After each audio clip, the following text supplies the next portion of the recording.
প্রকল্প নেওয়া হয়েছে। এর আগে আমরা দেখেছিলাম কলকাতার বুকে বিপুল সংখ্যক মানুষ, 1 কোটিরও বেশি মানুষ একসাথে বসে তারা গীতা পাঠ শিলিগুড়ি।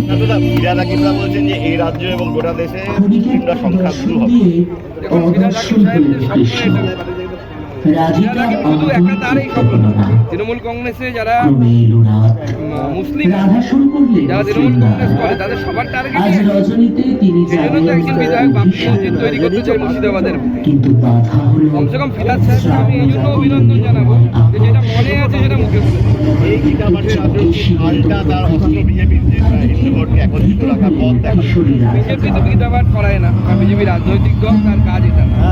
সনাতন সংস্কৃতি সংসদ আমরা